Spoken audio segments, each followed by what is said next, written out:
Good evening, everyone. Welcome. My name is Todd Speaker. I'm the pastor at Bethel Covenant Church, and I want to start by thanking all of you for being here tonight for Talk Saves Lives. This is such an incredibly important topic, and it's hard to talk about sometimes. So I thank you for being willing to hear about it and talk about it. I thank everybody who came to set up, who brought cookies and coffee and water, and please feel free to grab any of that whenever you need to. And especially I want to thank Gloria Marker for being here tonight to lead this seminar, because this is a way that each of us can be a little bit more prepared to care for ourselves and care for our friends when they're in trouble. So thank you for being here. Thank you for making this a priority. And my hope is that all of us might walk out of here a little bit better able to love people when they're hurting, and resourced to get help when we need help, and get help for our friends when they need help. Thank you for being willing to listen, and especially thank you, Gloria, for being willing to share with us tonight. So if you don't mind, for me, it helps to say a prayer as we start, and just ask God to help us. So I'm going to pray, if you join me. Dear Lord, we pray that you help us to learn how to better love those that come across our path, and help us to know what to do for ourselves and for others. In your name, amen. And so thank you, Gloria. If you'd come forward and give Gloria a hand.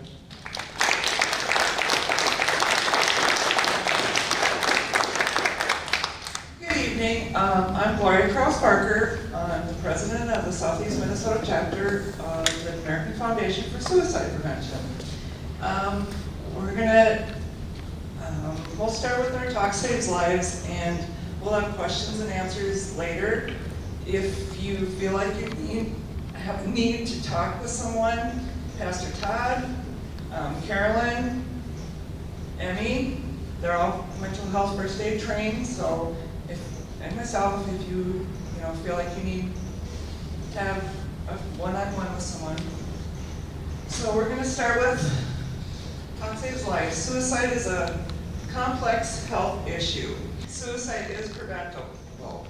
Just like there are warning signs and risk factors for other health crises like cardiac arrest, we can learn the warning signs and risk factors that can help us to prevent people from dying by suicide. Just like the other health issues, time can be critical and a life-saving measure. Typically, a life can be saved if you allow time for the person's suicide risk to subside, or to get through that period of distress and get the mental health help they need. Today we will cover some statistics to give you an idea of the scope of the problem of suicide. We will go over some of the research findings, including the risk and protective factors that relate to suicide. And we'll talk about what works and what we can all do to prevent the leading cause of death. So let's get started with some statistics that demonstrate the scope of the problem. Suicide is a global problem. Worldwide, over 800,000 people die by suicide each year, according to the World Health Organization. This is a conservative number, since many countries do not report suicides accurately.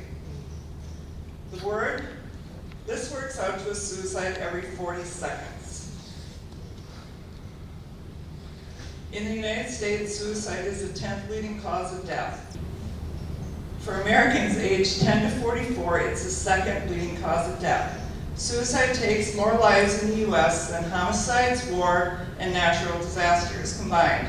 In 2015, which is the last year we have data for, 44,193 people died by suicide. For every death by suicide, it's estimated that 25 attempts are made. That's about 1 million Americans each year who do survive a suicide. It's estimated that the majority of Americans will experience a suicide loss over the course of their lifetime. Many loss survivors are profoundly impacted. AFSP has research for those grieving a suicide loss, and that can be found on our website. It's amazing. It says that one suicide will impact 115 people. And that's just, people don't realize that it's so huge. In addition to the devastating toll on families and communities, emotionally and socially, there is a physical impact on our society as well. The Centers of Disease Control and Prevention estimates that for the year 2015, suicide cost the United States $51 billion, primarily due to lost wages and productivity.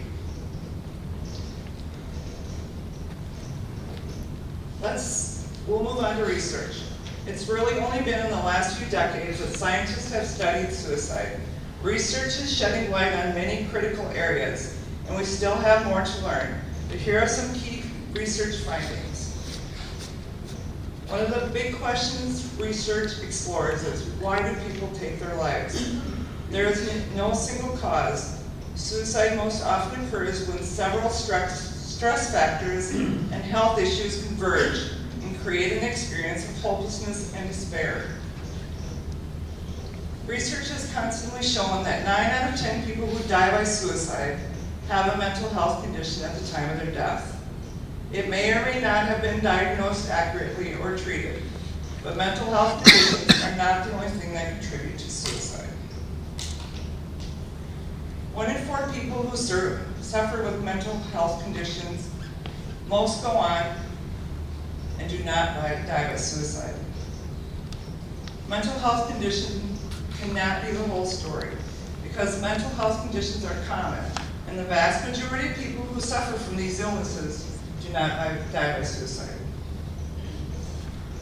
There are many other factors that increase risk as well. We've learned that the brains of people who die by suicide differ from those who die from other causes in terms of structure and function, specifically in the areas related to the stress response and impulse control.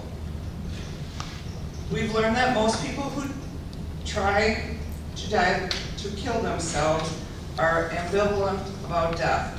Part of them want to live and part of them want to die. A key strategy in suicide prevention involves engaging the part of the person that wants to live and helping them to create a distance from a part that wants to die. One way to do this is to help the person connect with reasons for living, while at the same time decrease the visibility and presence of the things around them that may facilitate their desire to die.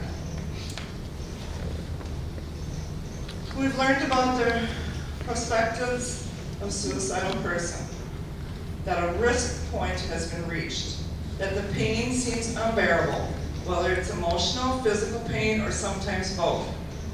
For a moment, I'd like you to think back the most painful thing you have ever experienced. Maybe it was childbirth, a broken leg, passing a kidney stone, or something else. At that moment, would you have been able to give clear and accurate directions to your place? No. No. Looking to the future, research will help us find the best ways to fight suicide. Research is looking for biomarkers, for example, something testable in a blood sample that will help us identify those at risk. And I just was reading about this because this is really important to me, that they are so close to finding this, which would be amazing. A number of clinical treatments, like particular types of therapy, are effective for suicidal people, but more needs to be developed. The good news is that through research, we are learning more and more what helps and what helps the suicide a person. Research has also helped us determine the factors that includes the risk of suicide. Risk factors are characteristics or conditions that increase the chance of a person that may take his life. Just like someone who is at risk for heart disease because of high blood pressure or a history of heart disease in the family, some people are at higher risk of suicide than others. The main risk factor that can be grouped into 3 categories: health factors, including biophysical aspects of the person's health. The most significant of which are mental health conditions.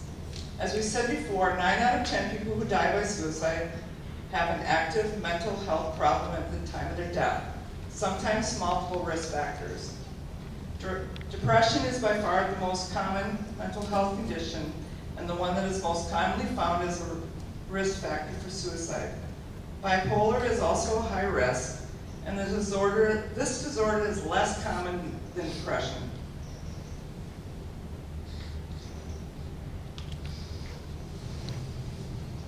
Mental health conditions are not the only health factors that are associated with suicide risk. Serious or chronic health conditions like diabetes can increase risk, especially with a person who has a mental health problem. And serious head injuries also increase suicide risk. When I was facilitating a support group in Rochester 6 years ago, I was expecting a full room because I had had a lot of inquiries about it. This 20-year-old comes bopping in. I'm like, oh, I'm sorry, did you lose someone to suicide? He goes, no, I'm suicidal. And I went, oh. So I says, okay, let's sit down and talk about this. And this is what I learned about the head injuries, because he said he was in a bad car accident and he had a bad head injury, which in turn put him in through a depression. So that was my scary experience with that. Historical factors include past events like family history of suicide, a family history of mental health condition, or a past trauma such as sexual abuse or combat stress. And while most people who attempt suicide do not go on to die by suicide, previous suicide attempts also put that person at greater risk. Environmental factors include the circumstances of a person's life. Often there are layers of a person's environment that can contribute to their overall level of risk. Let's look at a few of these most common. Say exposure to another person's suicide or graphic sensationalized accounts of suicide. Prolonged stress may also include harassment, bullying, relationships problems, legal problems. Here's an example of the set of risk factors that could converge in a person who is suicidal. One problem with the public's perception of suicide is that when someone dies by suicide, often the only story they hear about is the environmental factors. People see like a life event, like a breakup or bullying or a job loss, and then they see the person die by suicide. So they might assume the person killed themselves because of that stressful life event. But that's never the full story. What others don't know is they had a mental health condition that pushed both of them together. It resulted in a suicide. Which leads to a prevention. There are also protective factors that lower a person's risk. If you are proactive about mental health and make an effort to get healthier, you protect yourself. Feeling connected to a family and community support can protect others against suicide. When someone is struggling with depression, anxiety, substance abuse, these protective factors that may normally be strong can erode and weaken. But when this happens, having friends and family to remind us that we will be okay. Time heals. The most important thing that you can put between a suicidal person and their way of ending their life is time. Research shows that by temporarily reducing a suicidal person's access to legal means, we give suicidal individuals time. Time for the intense suicidal risk to diminish, and time for someone to intervene with mental health support and certain resources. Additionally, in most cases, when a suicidal person doesn't have a current access to means, that has. One of the biggest challenges in fighting suicide is getting people to treat their illness. We all know that because we can see someone that's struggling and we can ask them and they'll be like, no, I'm good. So, of those suffering from mental illness, less than half seek treatment. We need a culture that everyone knows it's smart to take care of your mental health. Taking care of your mental health is just as important as taking care of your physical health. Seeing a mental health professional is a sign of strength, and many are taking that step. Request a thorough evaluation to figure out that is a mental health condition affecting your life. There are many types of treatments available, like various types of therapy and medications. Research has also shown that many people with a combination of therapy and medications tend to lead a normal, healthy life. The good news is that advocacy efforts are improving access to mental health services so that more people can get the treatment they need. The law now requires insurance plans to cover mental health services and pair with physical health services. If you need mental health services, and 1 out of 4 of us will at some point, we should get treated and get our health back on a fast track. I remember back in the day, mental health was not covered by insurance. So, we've come a long way. Proactive self-care strategies like sleep habits, exercise, nutrition, and stress management can also play a critical role in protecting mental health and promoting resistance. As already mentioned, a clear way to prevent suicide is to limit access to legal means. During a period of high risk, the safer the environment is, the better chance they have of living through this crisis period. Installing an inexpensive carbon monoxide sensor that would automatically shut off cars if carbon monoxide level reaches unsafe levels would save lives. We've learned through research that installing barriers on bridges deters suicide, and in many studies, bridge barricades actually lower the suicide rate for the entire region. Restricting access to legal means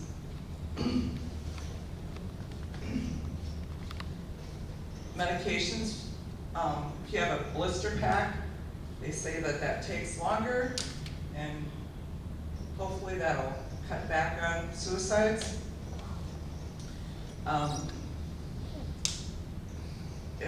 They say it's simple to ask for them.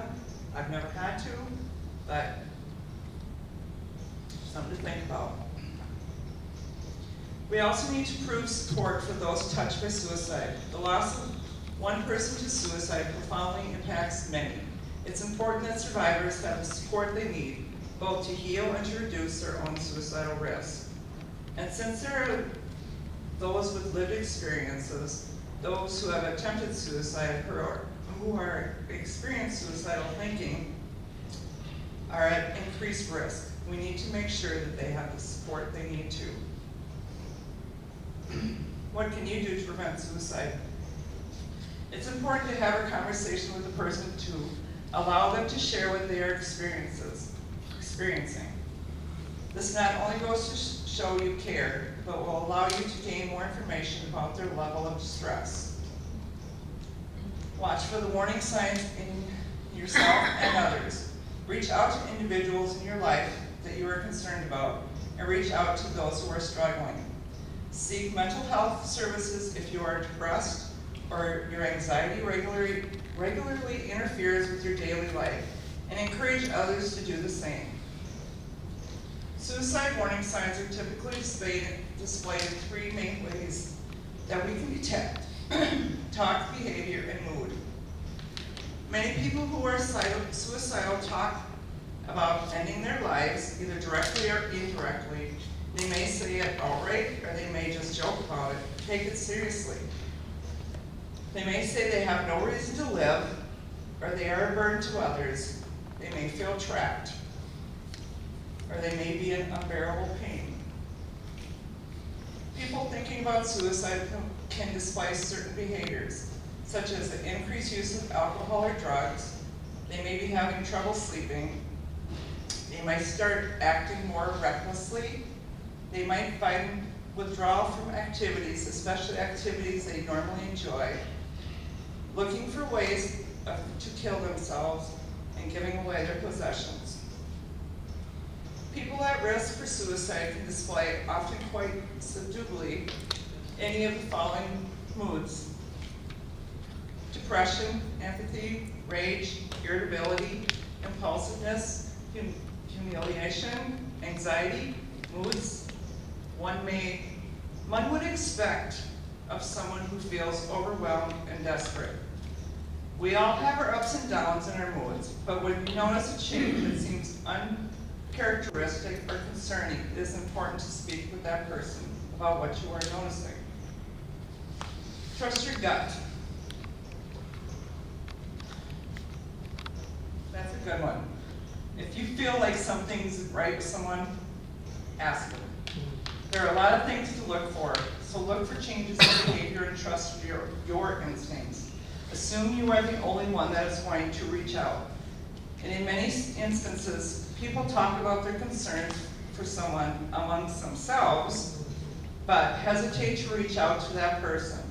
So here's a rule of thumb. If you are wondering if someone is depressed or overly anxious, it's a sure sign you need to reach out.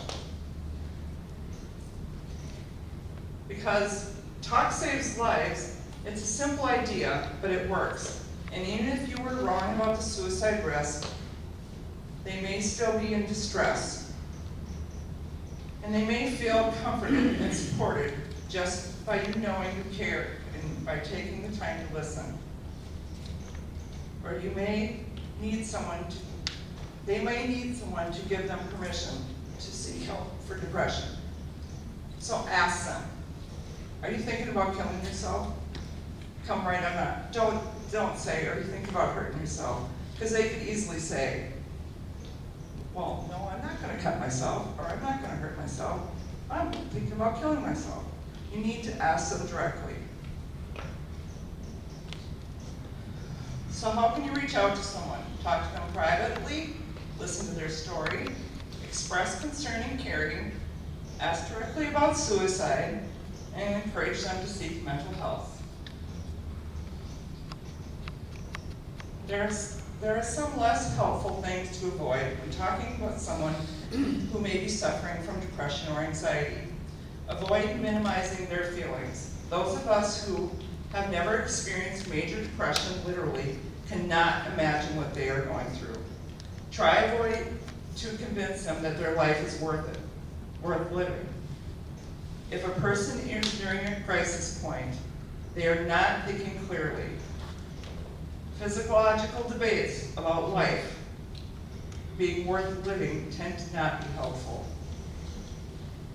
If you think they may make an effort or attempt on their life soon, stay with them. Do not leave them alone. Help them remove lethal means or remove them yourself. Escort them to the mental health services or emergency room. Help them to call the lifeline or call the lifeline yourself. And a trained counselor will tell you that you should help the person, how you can help the person in distress. If you don't feel comfortable speaking to a counselor on the phone, you can also text or call the crisis line.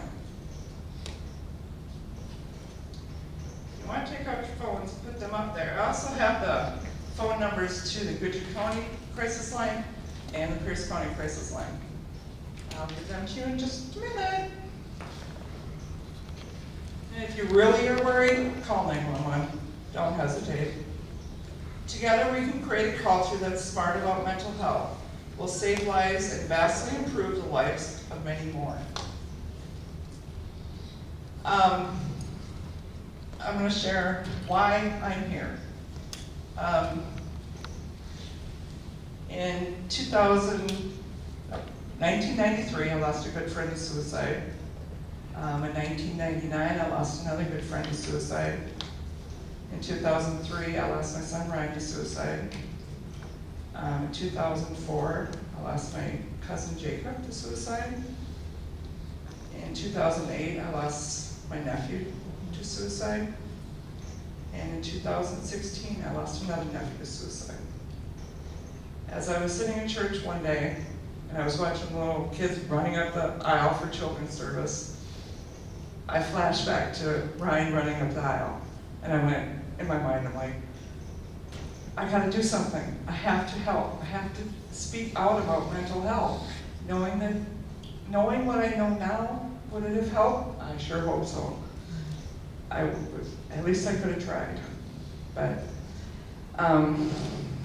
so if you have any questions, I'd like to give the Pierce County line is over there, and the Goodrich County line is down there. If you can't find it over there, just let me know. But we've vastly improved in the last 14 years on our mental health. I'd like to thank Bethel Covenant Outreach Program for inviting me here. And if you have any questions, feel free to ask. I've heard it all, believe me. Thanks. Question.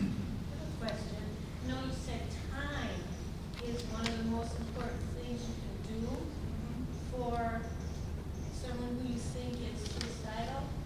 But like, what if they say, just leave me alone? Don't leave.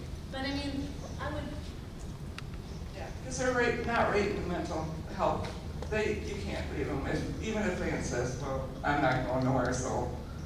But if they're making you leave, you call 911. Let the professionals deal with it, because. so really being nice or being respectful in that situation isn't No. the best thing to Right. do. The best thing to do is Right, but if they're physically forcing you out, you call 911. But otherwise, you say, no, I'm gonna stay here until we get over this crisis. And could it be like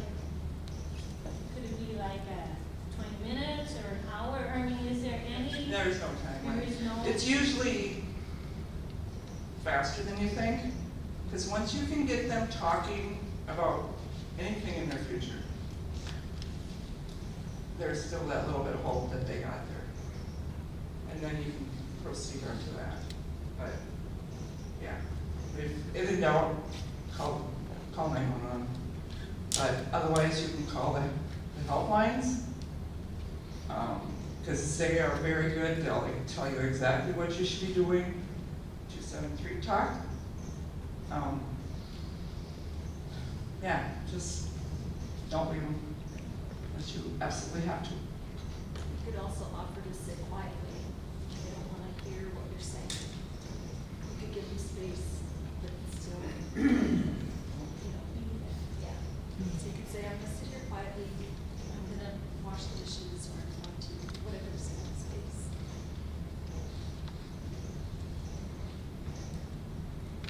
Pastor Chad, did you have anything else? I have a question. No. Fair enough. You talked about stay, secure, escort. In a case when you've asked somebody, are you thinking about committing suicide, and they say yes, is kind of the last thing you should do is have them directly connected with somebody else? Is that, this is an ER kind of situation? Is it if they start to feel better and, oh, I think I'm feeling better now? Don't leave them. No. We want to make sure that someone stays with them until they can get mental health help. So until they are with somebody else? Right, either a family member or somebody can just come and stay with them, be with them, until they can get professional help.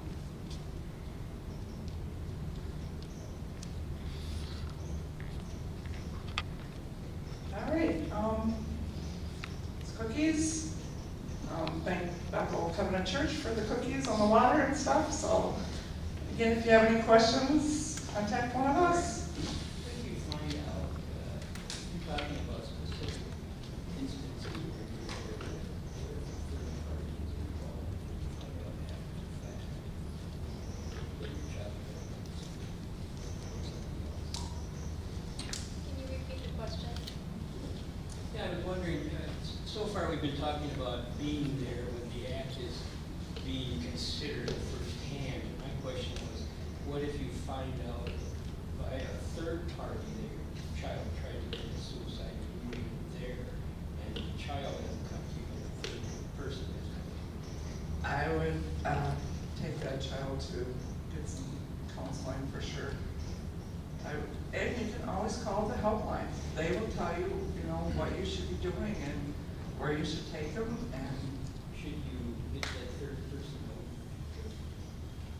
depends on how close they are to them. If they're like best friend, they might want to stay with them.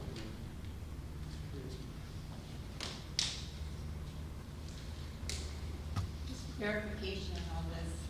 If you're dealing with someone that has been through an episode with you, and a little bit of time has went by, and then all of a sudden it's like, okay, I'm fine now. Yes, I can drive, I don't want help, I'm okay, and we let them go. How long time do you need to really know that that is okay? I guess that's going to be a judgment call because we can't. Do you forget about trust at that point? Yes.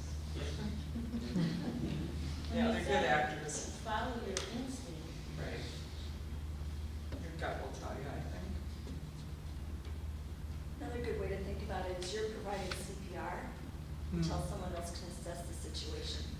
So even calling someone, they know the questions to ask to assess the situation. So it's not necessarily your responsibility to be able to make a decision as to where, what's going on. Just like I couldn't necessarily tell if somebody has a concussion, but I could possibly either call someone who has that expertise who can walk me through the questions. And so that's why calling is helpful, because you don't have that skill set. And you're also not carrying the load by yourself. And it's always important to share with somebody else so that you're being taken care of too. Just like people who are swimming. You don't want to have two people go down. We talk about that with lifeguarding. You don't want two people to drown. You want to make sure that you can safely help that person. Right, if that makes sense.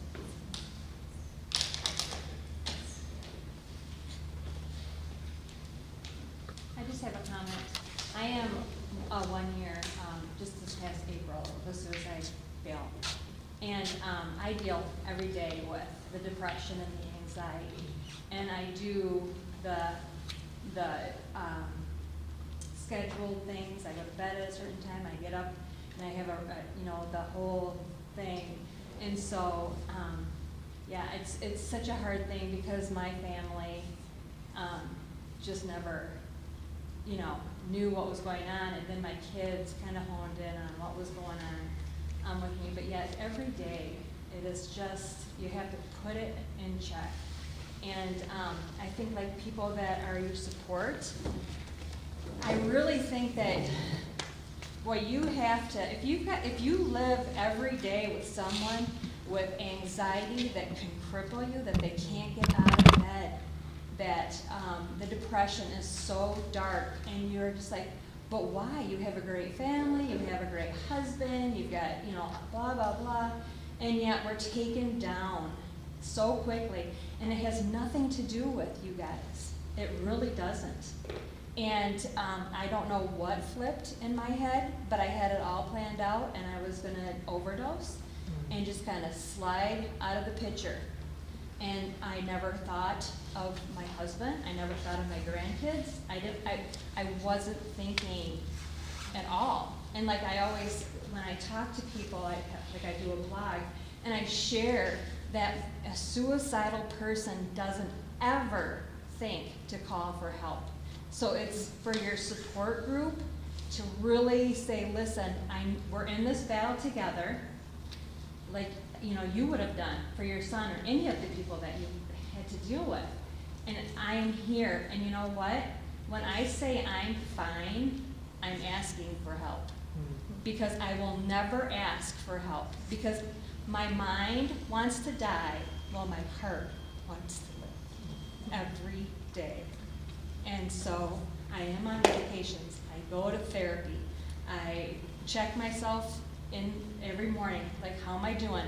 I gave my depression and anxiety a name, and I call her Crazy. And I put her in the back seat every day, and I head out the door. And Crazy will come up, and she'll sometimes get right here, but I have to throw her back and use your tools. Look for your support people. Look for, like if I'm not talking, and I'm like not getting out of bed on a sunny day, or I'm really quiet, or I'm super emotional, like I'm crying over a person winning on The Price is Right, kind of ridiculous. That are triggers that my husband and my family can hone in on, and I've given my family permission to say, Mom, talk it out, what is going on? Mother's Day is hard. I've lost my mom. I've lost my dad. I've got 2 kids that are severely with mental illnesses. I've gone through the gamut of all the things that can trigger you. A song could trigger you into depression. Just the goofiest things can just tweak our brains. And so I give you guys as support people, or if you are living right now with depression and anxiety, bipolar, I mean, you name it, we all, and it doesn't have, it doesn't have, it doesn't pick out. It doesn't pick out people, that's the thing. So, yeah, just really, if you're the support people, just, suicide is not ever gonna call for help, never ever. And time, and just don't leave that person. And if you feel that something's just your gut, not right, my kids kind of honed in and like, Dad, something's going on with Mom. And I went to Mayo Clinic, and I spent 21 days in a 5-day session. They usually get you, flipped around and give you tools to work with. I spent 21 days there, and then I spent 3 more weeks in intensive outpatient therapy. Got some tools to use, breathing, meditations, prayer. I'm a believer, and that's another thing. Well, Christians, why should they want to kill themselves? We do. So I just really encourage, it's a project, it's a thing, it's a like you said, if your child had diabetes, you wouldn't just give him an insulin shot and hope he takes it for the rest of his life. You walk through with these people. This is part of your journey in life, is to be walking alongside whoever you have in your life that fights depression, or any of those labels that they give us. So I just thank you for coming. Thanks for sharing. Yeah, and I just, yeah. Thank you, Darcy. Yeah. I have a question for Darcy. Yeah. Darcy, how does your family know when it's safe to leave you or trust that you're through that time, or is it just? It really took, especially my husband, a really long time to leave me. He even took off work because he was just afraid to leave me. It is totally giving that support person, like I had to totally give John the tools to say, you're not doing so good today. Let's talk it out, let's go for a walk. Are you taking your medication? When is your next therapy appointment? Who can you talk to, if not me? Who do you want to talk to get this out again? Younger people might need to talk to a friend compared to their mom or dad. But yeah, you really have to call them out on it, and it takes forever. As soon as May turned into April, I could just feel my family like, what's gonna happen? What's Mom feeling like? And people think the holidays are when people commit suicide, but it's not. We get depressed because of all the Christmases past or the Thanksgivings past, but something about springtime is highly, highly suicidal with our brains. I don't know what it is, but yeah, it's something to do. So, I mean, you're just gonna have to share and talk. I always tell people, just talk. No texting. You have to see their face. You have to see their face. You have to hear the answer. And I'm fine isn't I'm fine. Turn it upside down and it says, help me, kind of thing. So I'm just really thankful that you came tonight because, Thank you for sharing. well, yeah, I mean, it's just something on my heart also. But yeah, it's just the time. I think you'll know a certain time, you'll have that gut feeling that my husband is like, okay, we can leave mom alone, or she can go run an errand, and we know you'll come back, kind of thing. So, but yeah. Pastor, did you have anything? Question or? No, did you? Yeah. Yeah. Well, Gloria, thank you so much for everything tonight, for sharing everything tonight. Like I said before, there's a ton of awesome resources and information over there that are worth your time. And maybe we could switch the slide to those numbers again too for anyone that hasn't had a chance to get those down, the national helpline and the text line too. I don't know about you guys, but I've learned a lot, but it's only a first step. So I really encourage you, take a look at some of those resources. There are actually tons of different things that you can do to learn more about this, to get a little bit more training. I've done mental health first aid before. I don't know if there's information about that over there on the table too. But I think we have a good start. So thank you, Gloria. Thank you, everybody, for joining us tonight. If you need anybody to talk to again, Gloria's here, I'm here, and Carolyn is over there at the table, and Emmy's right there. So please, we'd love to talk to you tonight too. Thank you again for coming. I just want to say one quick prayer, and then we'll go. God, we know that you love us and you love people. Help us to love people better, and help us to be present for our friends and our family when they are facing suicidal thoughts. Help us to be support people, and help us to get the help we need when we need it. Thank you. In your name, amen.